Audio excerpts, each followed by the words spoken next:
Hello and welcome to Ferris Sports Update. I'm your host, Rob Bentley, and thanks for tuning in. On today's show, we'll update you on Ferris State men's and women's basketball as they get ready for the final 3 games of the regular season. We'll also check in with Bulldog track and field. We'll start first, though, with men's basketball, and joined by head coach Andy Bronkema. Coach, welcome back to the show. Good to be here. Obviously, this past weekend, 2 tough opponents, Northern Michigan, Michigan Tech, but you were able to get 2 wins at home. And, you know, playing those 2 teams, they're always going to be tough opponents and tough challenges. Yeah, difficult challenges. Each one presents a little bit different challenge this year, but you know, when we went up there, we were able to get a split, and one game we missed a buzzer beater, one game we made a buzzer beater, and you know, they're coming down to our place, trying to get even, and you know, we're trying to get even with Tech, and Northern's trying to get us, and it's just the GLIAC is a hard league, and the second time through with these teams, it even gets tighter because everybody knows everything about everybody. So difficult games. Hard to believe, last 2 games of the regular season. How important was it to get those 2 wins here at home before you close out with 3 games on the road? Formula is the same. You know, you want to protect home court, split on the road, and if you can go +1 on that formula at any point in time, then you're sitting pretty good. So we protected home court, and you know, down the stretch here, with 3 games to go, we now control our destiny for the North Division.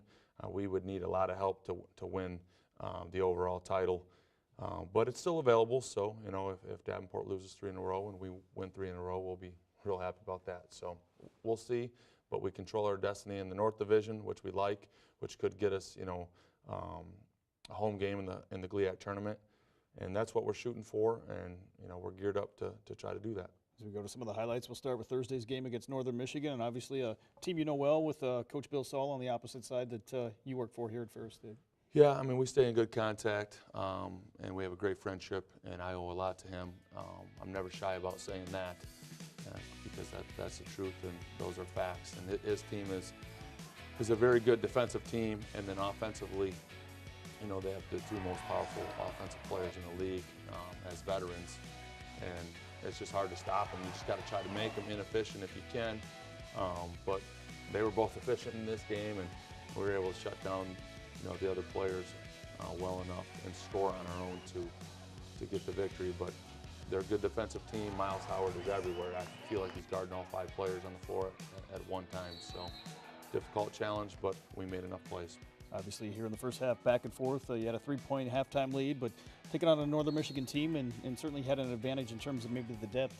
Played a lot more guys than they did here in the contest. I did think that helped us at home.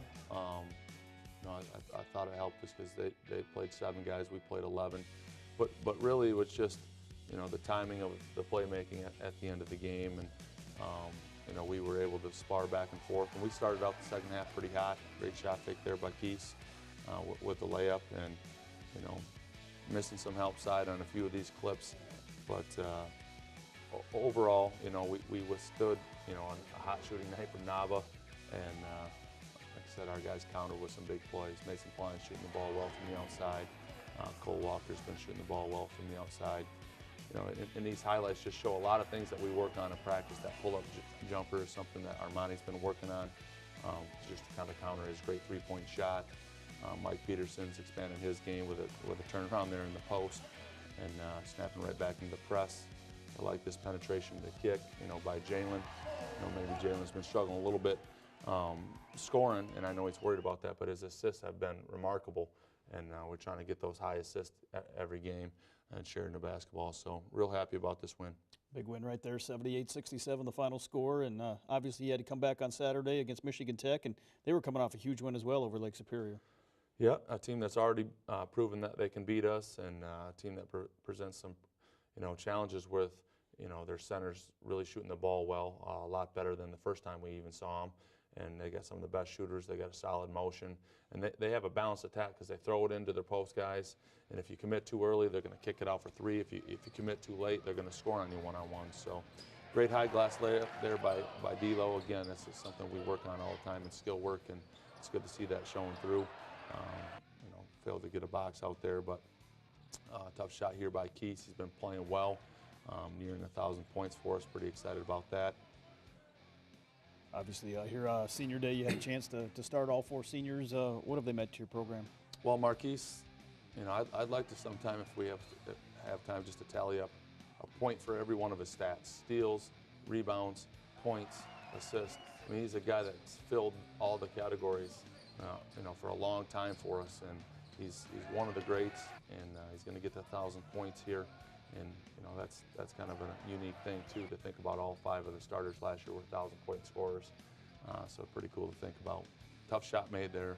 Looking at these highlights, that was good defense, tough shot made. But Marquise is one of the all-time greats, and nobody's been around more wins with our program than Marquise and Meacham. They've been here for 5 years as redshirts, and we've won, I think, 132 games and counting here, so pretty special winners. Obviously, right there, another senior Deshaun thrower. We saw Taylor Adway hit a couple shots, both playing their final regular season home games, and both had some key games here for you. Jumped out to an 18-point lead here in the second half, but Michigan Tech rallied back before you were finally able to put them away. When you have a chance to add players like that, to your classes, you just jump at the opportunity. Both those young men have fit in here.